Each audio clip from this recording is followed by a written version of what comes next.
안녕하십니까, 차트맨입니다. 오늘 봐볼 내용은 니콜라에서 12월 30일 날 전환사채를 발행을 하였다라고 말을 했습니다. 그래서 오늘은 그 내용에 대해서 조금 알아보도록 하겠습니다. 자, 일단 우선적으로 선순위 전환 채권을 발행을 했습니다. 그래서 이거 같은 경우는 대출이나 추후 주식 전환도 가능이 됩니다. 그래서 채권으로 발행은 됐지만 추후에는 주식으로, 채권에서 주식으로 넘어갈 수 있다라는 말입니다. 그래서 이거를 이제 주식 전환권이라고 말을 합니다. 규모 같은 경우는 1억 2,500만 달러입니다. 그래서 환화로 약 1,593억 원 정도입니다. 그래서 1,600억 규모다라고 알아주셨으면 좋겠고요. 초기에는 일단 마감된 채권 같은 경우는 12월 30일 날 5천만 달러가 이미 다 판매가 됐습니다. 이거 같은 경우는 이거를 채권을 거래한 그 업체가 있을 거 아닙니까? 이거를 투자해준 그 회사는 현재 밝혀지지 않았습니다. 그래서 이거를 빌려준 회사, 어떤 회사인지를 알 수가 없습니다. 그래서 공시 내용에는 그게 없기 때문에 우리는 알 수가 없고요. 그 추후에는 옵션으로 7,500만 달러를 더 빌릴 수 있는 옵션이 있습니다. 그래서 이건 언제든지 니콜라에서 자금이 필요하면은 7,500만 달러를 추가적으로 더 빌릴 수 있습니다. 그래서 이제 이거 같은 경우는 중간 에이전트 없이, 그러니까 중간 도매자가 없이 진행을 되기 때문에 수수료 같은 경우는 발생하지 않았습니다.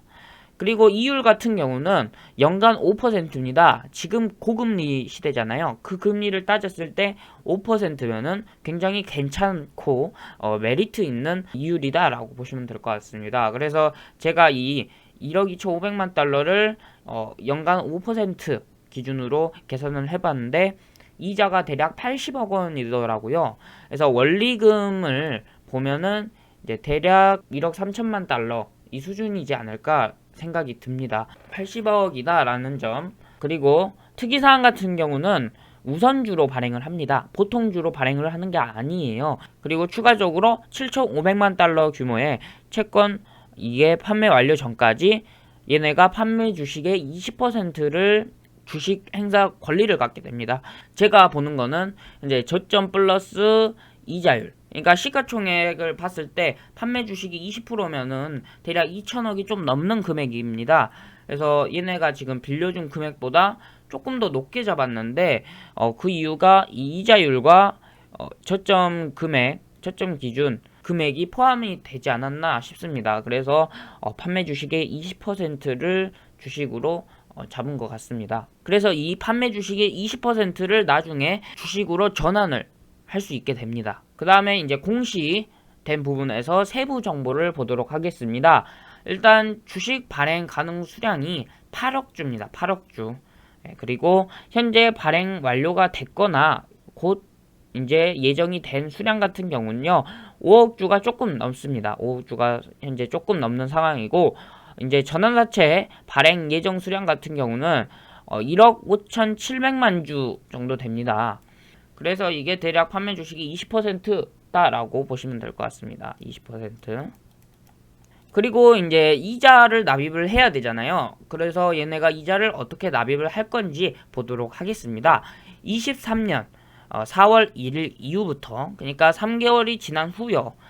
분기별로 1일 날 납입을 합니다. 그러니까 납입일자가 4월 1일 이후니까 2분기부터 준다는 거죠. 그래서 6월 1일, 그 다음에 9월 1일, 12월 1일 이렇게 이자를 납입을 합니다. 그래서 이제 이 원금을 상환을 하는 날짜 만기일 같은 경우는요, 12월 30일까지입니다. 그래서 얘네가 원금 상환을 만약에 못하면은 주식으로 전환이 가능해집니다. 그래서 채권이 아니라 그때부터는 주식으로 봐야 되는 문제가 발생을 하는데, 이거 같은 경우는 2024년 1월 9일부터 전환이 가능하게 됩니다. 그래서 이 이후에 만약에 갚지 못해버리면요, 이런 문제가 생깁니다. 바로 채무를 못 갚을 시 연 이자율이 5%에서 12.5%로 증가를 해버립니다. 그렇게 된다면 얘네가 빌린 1600억, 1600억 중에 12.5%니까 거의 200억 정도 되지 않을까요? 200억 정도 되는 이자가 발생하게 됩니다. 그래서 얘네는 만약 니콜라가 이 채무를 못 갚을 시에는 점점 니콜라에게는 부담이 되는 지금 채무가 되겠죠. 근데 만약에 얘네가 올해까지만 다 상환을 하게 된다면은 이런 일이 발생하지 않겠죠. 그래서 저는 니콜라가 충분히 이 사채를 갚을 수 있을 거라고 봅니다. 근데 원래 니콜라가 그 유상증자를 한다 이런 목적으로 우리가 주식을 찬성을 하고 했잖아요. 근데 이번에 유상증자를 안 했습니다. 그 이유 중에 하나가 지금 주가가 얼마죠? 2.22달러입니다. 지금 어제 기준으로 2.22달러인데 솔직히 이 가격에 유상증자를 해도 별 의미가 없습니다. 그 이유 중에 하나가 주당 가격은 낮은데 이거를 굳이 제3자 유증을 하든 이렇게 분배를 하든 무슨 의미가 있겠습니까? 그래서 얘네가 굳이 유상증자를 하지 않고 그 전환사채를 통해서 자금을 끌어들이려고 하는 모양입니다. 그래서 오늘은 왜 니콜라가 유상증자를 하지 않고 전환사채를 택했는지 그리고 전환사채의 세부적인 내용을 알아봤습니다.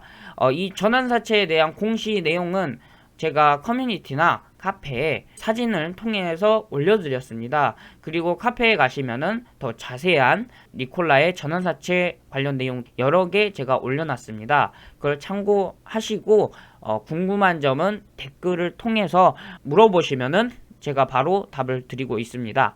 그러면 오늘 영상도 유용하셨다면 구독 부탁드리겠습니다. 이상 차트맨이었습니다.